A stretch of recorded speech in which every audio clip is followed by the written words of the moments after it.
Hi, welcome back to Reading the Bible in a Year. Today is day 28, and we are reading Job chapter 32, 33, and 34. Let's get started. Job chapter 32. Elihu's angry response.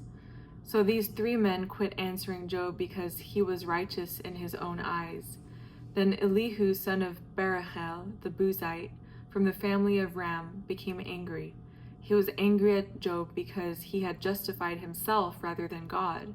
He was also angry at Job's three friends because they had failed to refute him and yet had condemned him. Now Elihu had waited to speak to Job because they were all older than he, but when he saw that the three men could not answer Job, he became angry. So Elihu, son of Barachel, the Buzite, replied, I am young in years, while you are old. Therefore I was timid and afraid to tell you what I know. I thought that age should speak and maturity should teach wisdom, but it is the spirit in a person, the breath from the Almighty, that gives anyone understanding. It is not only the old who are wise, or the elderly who understand how to judge. Therefore I say, listen to me. I too will declare what I know. Look, I waited for your conclusions. I listened to your insights as you sought for words. I paid close attention to you, yet no one proved Job wrong. Not one of you refuted his arguments. So do not claim we have found wisdom. Let God deal with him, not man. But Job has not directed his argument to me, and I will not respond to him with your arguments. Job's friends are dismayed and can no longer answer. Words have left them. Should I continue to wait now that they are silent, now that they stand there and no longer answer? I too will answer. Yes, I will tell what I know. For I am full of words, and my spirit compels me to speak. My heart is like unvented wine. It is about to burst like new wineskins. I must speak so that I can find relief. I must open my lips and respond. I will be partial to no one, and I will not give anyone an undeserved title. For I do not know how to give such titles. Otherwise, my Maker would remove me in an instant. Job chapter 33. Elihu confronts Job. But now, Job, pay attention to my speech and listen to all my words. I am going to open my mouth. My tongue will form words on my palate. My words come from an upright heart, and my lips speak with sincerity that what they know. The Spirit of God has made me, and the breath of the Almighty gives me life. Refute me if you can. Prepare your case against me. Take your stand. I am just like you before God. I was also pinched off from a piece of clay. Fear of me should not terrify you. No pressure from me should weigh you down. Surely you have spoken in my hearing, and I have heard these very words. I am pure, without transgression. I am clean and have no iniquity. But he finds reasons to oppose me. He regards me as his enemy. He puts my feet in the stocks. He stands watch over all my paths. But I tell you that you are wrong in this matter. Since God is greater than man, why do you take him to court for not answering anything a person asks? For God speaks time and again, but a person may not notice it. In a dream, a vision in the night, when deep sleep comes over people as they slumber in their beds, he uncovers their ears and terrifies them with warnings, in order to turn a person from his actions and suppress the pride of a person. God spares his soul from the pit, his life from crossing the river of death. A person may be disciplined on his bed with pain and constant distress in his bones, so that he detests bread, and his soul despises his favorite food. His flesh wastes away to nothing, and his unseen bones stick out.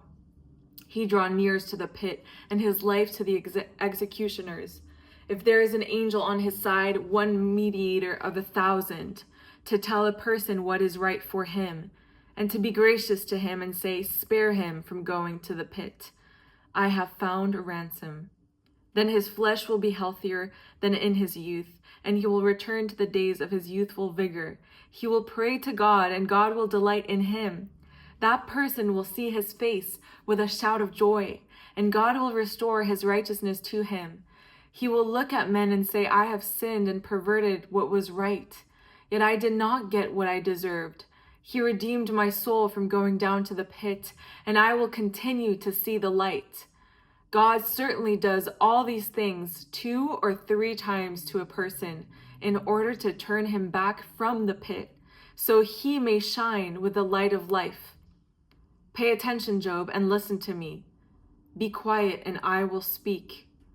But if you have something to say, answer me. Speak, for I would like to justify you. If not, then listen to me. Be quiet, and I will teach you wisdom. Job 34. Then Elihu continued, saying, Hear my words, you wise ones, and listen to me, you knowledgeable ones. Doesn't the ear test words as the palate tastes foods? Let us judge for ourselves what is right. Let us decide together what is good. For Job has declared, I am righteous, yet God has deprived me of justice. Would I lie about my case? My wound is incurable, though I am without transgression. What man is like Job? He drinks derision like water. He keeps company with evildoers and walks with wicked men. For he has said, a man gains nothing when he becomes God's friend. Therefore listen to me, you men of understanding. It is impossible for God to do wrong, and for the Almighty to act unjustly. For he repays a person according to his deeds, and he gives him what his conduct deserves. Indeed, it is true that God does not act wickedly, and the Almighty does not pervert justice. Who gave him authority over the earth? Who put him in charge of the entire world? If he put his mind to it and withdrew the spirit and breath he gave, every living thing would perish together, and mankind would return to the dust. If you have understanding, hear this. Listen to what I have to say. Could one who hates justice govern the world? Will you condemn the mighty righteous one, who says to a king, worthless man, and to nobles, wicked men?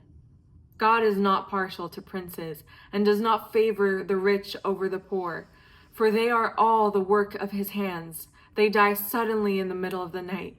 People shudder, then pass away. Even the mighty are removed without effort, for his eyes watch over a man's ways, and he observes all his steps. There is no darkness, no deep darkness where evildoers can hide.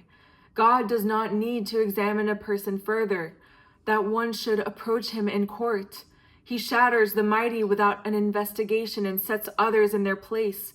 Therefore he recognizes their deeds and overthrows them by night, and they are crushed. In full view of the public, he strikes them for their wickedness, because they turned aside from following him and did not understand any of his ways, but caused the poor to cry out to him, and he heard the outcry of the needy. But when God is silent, who can declare him guilty? When he hides his face, who can see him? Yet he watches over both individuals and nations, so that the godless men should not rule to ensnare the people. Suppose someone says to God, I have endured my punishment. I will no longer act wickedly. Teach me what I cannot see. If I have done wrong, I won't do it again. Should God repay you on your terms when you have rejected his? You must choose, not I. So declare what you know. Reasonable men will say to me, along with the wise men who hear me. Job speaks without knowledge. His words are without insight. If only Job were tested to the limit, because his answers are like those of wicked men. For he adds rebellion to his sin. He scornfully claps in our presence while multiplying his words against God. And that was day 28. Thanks for showing up and for being here. It's almost been a month. That's amazing. I'll see you tomorrow. Bye.